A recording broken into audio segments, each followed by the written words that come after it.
Hello, and welcome to another episode of Model Kit Builds. As you all know, I mostly build Gunpla.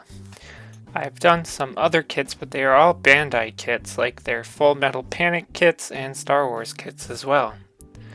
I have recently built 2 brick-built World War II tanks that are not LEGO by brand, but work in the same way as LEGO bricks do. I have also been watching a channel on YouTube that does scale models, specifically model tanks.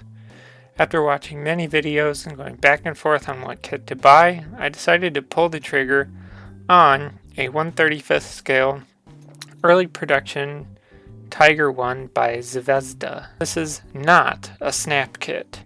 It is a glue and paint kit, which is something I have never done. The few painted builds I have done with Gunpla have never turned out as good as I wanted them to, and basically swore off ever doing another painted model kit again. However, I feel like I have been learning things from watching this YouTube channel, and I also know that if I don't practice, then I will never get better at painting. Now, here is my plan for the Tiger 1. Most pictures of this Tiger 1, which are model pictures, that I have looked at, most people paint it so it looks like a sandy tan color.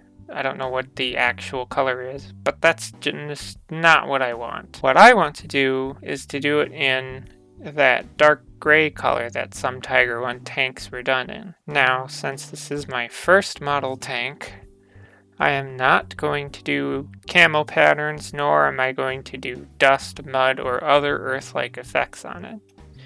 The initial paint will make it look like it was freshly painted.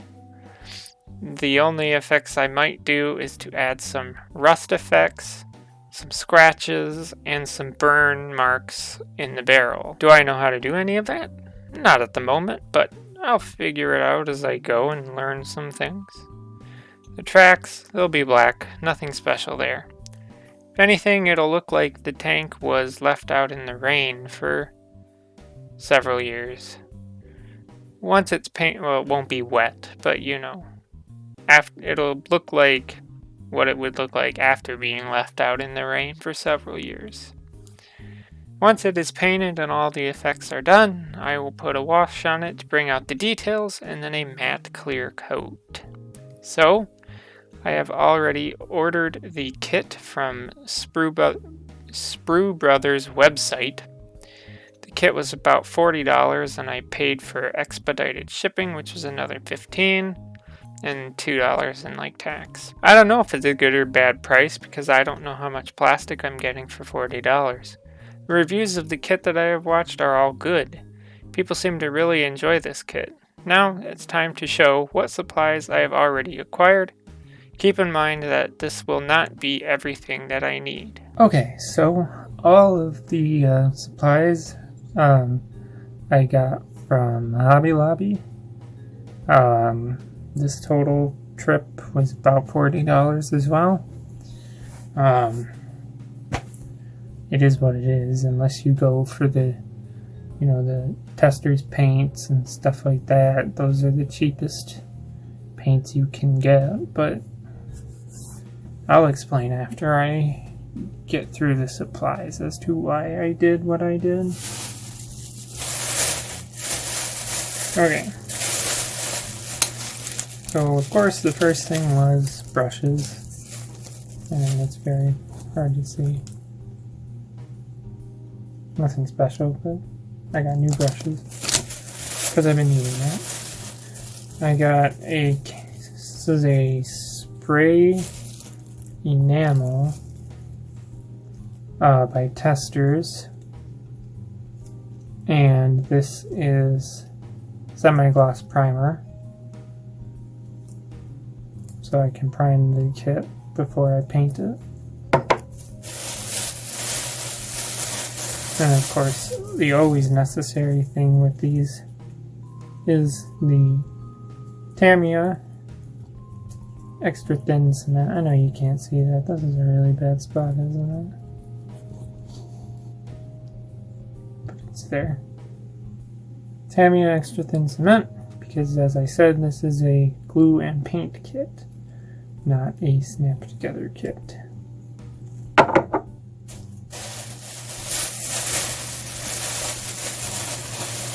There's a bunch of small paints down here. And we'll just ditch the bag. Okay. So,